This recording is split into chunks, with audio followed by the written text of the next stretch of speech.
So, hello guys! Kamusta? So, nagbabalik na po ulit ang ating tipid tips nyo at tuloy-tuloy na po ang pagbibigay po ng ating negosyo idea kahit tayo po ay nasa bahay po lamang. So, dahil sobrang init pa rin po ng panahon ngayon, so gagawa po tayo ng mala ice cream na Mango Graham Ice Cream D.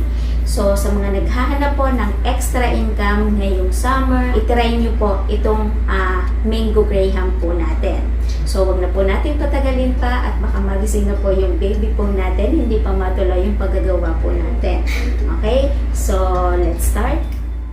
Una, i-ready po muna natin yung manggang hinog na gagamitin po natin. Bali, estimate, ito po ay kalahating kilo. So, gagayatin lamang po natin ito ng cubes na maliliit. Pagkatapos, kapag na cubes na po natin, hahatiin lamang po natin ito. Kasi yung kalahati, isasama po natin sa ice cream dip po natin para meron po tayong makakagat-kagat na buo na mangga kapag kinakain na po natin yung ice candy. At yung kalahati naman po ay pipinuhin po natin, isasama po natin sa pinakang mixture po natin. Kumbaga, lasang-lasa po yung mango. Pagkatapos, gagamit po ako nitong handheld mixer.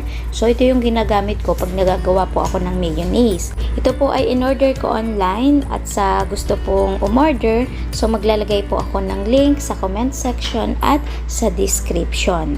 Pagkatapos, isa-set aside lamang po natin ito at magluluto na po tayo ng pinakang mixture ng atin pong Mango Graham Ice Cream D. Magsalang po muna tayo ng 1 litro ng tubig at lalagyan po natin ito ng 1 cup white sugar. So, medyo hahaluin lamang po natin ito at buhayin na din po natin yung pinakang apoy. At iintayin po natin itong kumulo. At after 3 to 4 minutes, kumukulo na, maglalagay na po tayo dito ng cornstarch pero tutunawin po muna natin ito sa tubig. At kapag tunaw na, pwede na po natin ihalo pero sasabayan po natin ito ng mix para hindi po mamuo. Medyo pakukuluan po natin ito sa alalay po na apoy para hindi po mahilaw yung pinakang cornstarch po natin. At after 3 minutes, hihinaan po yung pinakang apoy at ilalagay na po natin yung ibang ingredients. So, unahin na po natin itong evap. So, hindi po pala siya naka-play.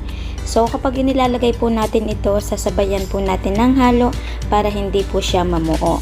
At kapag nailagay na po natin, isunod na din po natin dito yung mango na dinurog po natin. So, hahaluin lamang din po natin itong mabuti. At kapag na-mix na po natin, pwede na po nating patayin yung pinakang apoy po natin. At kapag patay na po yung apoy, pwede na po nating ihalo yung condensed milk po natin. Mix lamang po natin. Pagkatapos, ihalo na din po natin itong atin pong all-purpose cream. So, haluin lamang po nating mabuti. Pagkatapos ay set aside po natin at ready naman po natin yung iba pa po nating gagamitin. Medyo pinapalamig pa po natin yung mixture po natin. Ngayon, i-ready na po natin yung Grahams na gagamitin po natin. Bali sa isang balot, kalahati lamang po yung magagamit po natin. Pagkatapos, ito po ay dudurugin lamang po natin at gagamit po ako ng rolling pin. At kapag nadurog na po natin, ngayon maglalagay na po tayo sa plastic ng ice candy po natin. Bali, ang size po ay 1.5 by 10. Tapos, ang sukat nung Grahams po natin, 1 teaspoon or kulang-kulang 1/2 tablespoon. So, maglalagay lamang po tayo bawat plastic para mamaya po sa paglalagay po ng ating mixture, lagay na lamang po tayo ng lagay. So, ito na po yung mango na binukod po natin kanina at ready na po tayong maggawa ng ating Mango Graham Ice Cream D. Bawat plastic, maglalagay po tayo ng mango. Bali, ang panukat na ginamit kong ito ay 1/2 teaspoon. So, kaunti lamang po yung ilalagay po natin. Pagkatapos, ang sukat po ng mixture po natin ay 1/4 cup. or 60 ml. Ang isang tips po na pinakamahalaga sa paggagawa po ng ice candy, babalutin po natin ito ng maligamgam. Huwag na po nating iintaying lumamig kasi ang mangyayari po doon, lalabnaw na po yung pinakang mixture po natin. So ayun po yung nagiging dahilan kung bakit nagiging icy yung ice candy po natin kahit niluto po natin. Babalutin ko lamang po ito lahat, pagkatapos ilalagay na din po natin ito sa freezer kasi baka abutin na po ng labnaw yung ice candy po natin. So bali tayo po ay naka 56 pieces. So matigas na yung ating mango graham ice cream di. So hindi ko na inilabas lahat kasi baka matunaw. Kumuha lang ako ng ilan. So diba? Ang ganda ng kulay niya sa personal, para talagang gatas na gatas. So dami ba namang inilagay natin, diba? Sino hindi magkukulay gatas na? So pagkatapos natin, isasauli ko din to sa ref kasi sayang natutunaw. So mawawala yung pagka-iyabon ng ice cream natin, yung pagkamalambot, yung hindi icy. Wow! Ay, nandang ka sa bebe. Ito. Ito na lang ihahanda mo. Birthday niya sa Monday, so ito na lang daw yung ihahanda ng ice cream. Ang sarap nito mga katipid tips, ang lambot.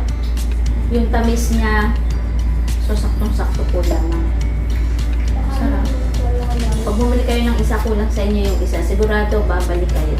Kapag ganitong yung lasa ng ating mango graham ice cream. Kasi talagang napaka-creamy na. Kasi yung hinahanap natin sa ice candy, yung hindi siya icy. Inubos ko na itong isa. Kulang pa to mga katipid tips. So mamaya kakain tayo ulit. Ikaw, Tete Alice. Okay, so yung lasa niya, hindi ito pang 5 piso. Pang 20 pesos. Inuto ako ng Junakis ko. Pang 1,000 daw to. Junakis. Hindi ako si Junakis.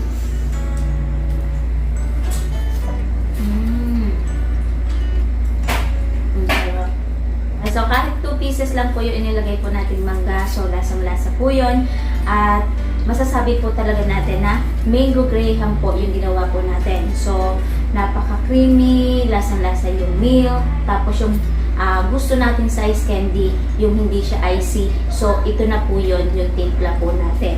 So, kung naghahanap po kayo ng pangmalakasang extra income, itry nyo po itong mango graham ice candy po natin. Wala po akong masay dito kasi talagang napakasarap po nito mga katipid tips. Okay, so, yung pinaka-mixture po natin, pwedeng magawa po tayo doon ng iba't ibang flavor para meron pong pagpipilian. So, halimbawa, kung starting pa lamang po tayo, so yung ganitong kadami, makakagawa po tayo ng 56 pieces. Kung talagang mabili na yung ice candy po natin, kung itatanong nyo kung maramihan, ano po yung pinakang sukat, so dodoblihin lamang po natin yun. Okay, so ito pong 56 pieces na nagawa po natin. Kung gagawin po natin itong extra income, saglit na saglit lamang po. Kasi naalala ko na nagtitinda pa kami ng ice candy. Bibihira yung bumibili ng isang piraso. So, kalimitan, madami. Merong 4, 5, merong pang 10. So, depende po yun sa dami po ng pamilya. At ang kagandahan doon, talagang pag masarap yung ice candy po natin, bumabalik pa. Diba? So, yung 56 pieces na ginawa po natin, pag natutunan na po ng nakabili sa atin na talaga po masarap, siguradong babalik-balikan. So, ngayon, kung gagawin naman po natin itong extra income, magkano naman po yung magiging puhunan at magkano po yung posibleng bentahan at posibleng tubo. So, ngayon, mag-start na po tayo ng ating pong costing. At ito po ay, ibabalik na po natin ito sa ref kasi sayang naman po kung lalambot. Diba? Si Rog din. Si Rog din. Parang teacher lang, present. Kuha na.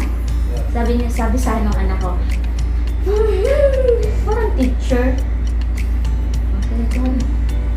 Kuha mo natin si Dad. Bye. Bye-bye. Okay. Mommy, baby's crying.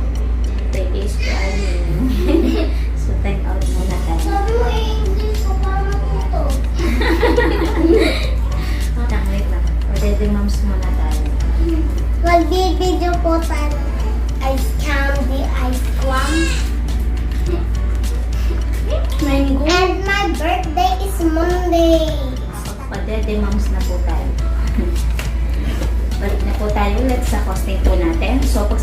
sasamahin lamang po natin lahat ng nagamit po natin. So, umpisahan po natin sa pinakakasukal po natin inilagay.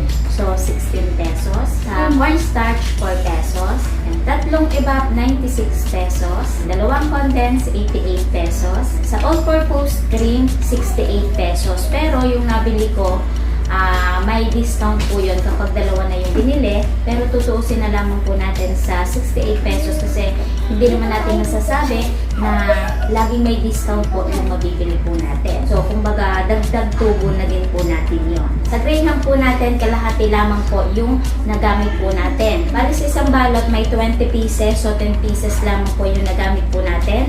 So, ito, itatabi lamang po natin at sa susunod na paggagawa po natin, magagamit pa din po natin ito. So, itong natira po natin, pwede po ulit natin itong gawaan ng next video. Sa magtatanong, halimbawa kung ayaw magluto, lalo na kung pambahay, pwede po natin yung gawin sa susunod po natin video.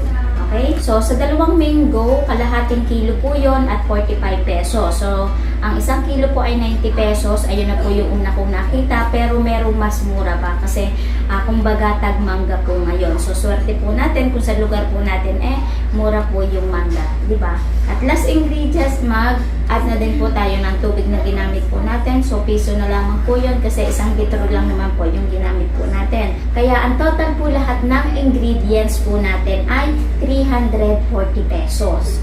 Pero magpa-plus pa po tayo doon ng other expenses. So, sa pinakang plastic po natin, so 56 pieces lamang po yung nagamit po natin. So, sabihin na lamang po natin na 10 pesos kasi ang isang balot po ay 10 pesos. So, sa pinakang gas po natin at labor, pagsamahin na po natin kasi saglit lang naman po yung pagluluto po natin. Sabihin na po natin na 50 pesos. Kuryente po natin, sabihin na po natin na 50 pesos kasi 56 pieces lang naman po yung ginawa po natin. Kaya ang total po ng ating puhunan sa Mango Graham ice cream day po natin ay 450 pesos. Ngayon, i-divide po natin sa 56 pieces na nagawa po natin at ang kalalabasan po nun ay 8.03 ang pinakampuhunan po natin kada isang Mango Graham po ng ice cream day.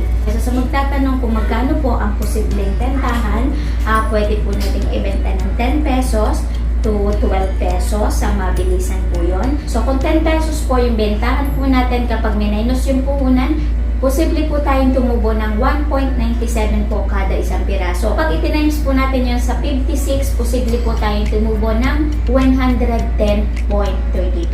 So, bentahan po na 10 pesos para sa akin, advisable siya sa lugar na madami na pong nagtitinda ng ice candy. Kasi hindi naman natin maiiwasan na sa lugar po natin talagang madaming nagtitinda. Kumbaga tabi-tabi na. So, magkakatalo na lamang po yun sa sarap po ng gawa po ng ating ice candy. Kapag natutunan pa ng mga customer po natin na masarap yung ice candy po natin, so, ang kalalabasan po nun, mabilis mauubos yung ice candy po natin. So, dadami po yung gawa po natin. So, makikita na po natin yung malaking tubo po natin. Diba? Kumbaga, babalik agad yung pinakampuunan at yung pinakamtubo. So, kung sa lugar naman po natin, hindi naman po kadamihan yung kakompetensya, so, pwede rin naman po natin siyang ibenta ng 12 pesos. So, kung 12 pesos yung bentahan po natin, kapag minus po natin yung puhunan, posible po tayo tumubo ng 3.97 po kada isang piraso. So, kapag itinimes po natin yung sa 56, posible po tayong tumubo ng 222.32 po sa 56 pieces lamang po na nagawa po natin. So, malaki po yung posible po natin tubuin. Kasi imagine, 56 pieces lamang po yung nagawa po natin. Tapos, may 200 mahigit na po agad tayo. Kagandahan po doon dahil masarap po yung Mango Graham ice cream di po natin. So, sigurado, mabilis po yung mauubo. So, makukuha agad natin yung pinakang tubo po natin. Okay? So, hindi ko na po ito pahahabain pa. At sana, bago po ulit nagtapos yung video po natin, ay meron po ulit akong naidagdag na negosyo idea po sa inyo. Lalo na po ngayong summer. Okay? So, kita-kits na lang po ulit sa mga next video po natin. Okay?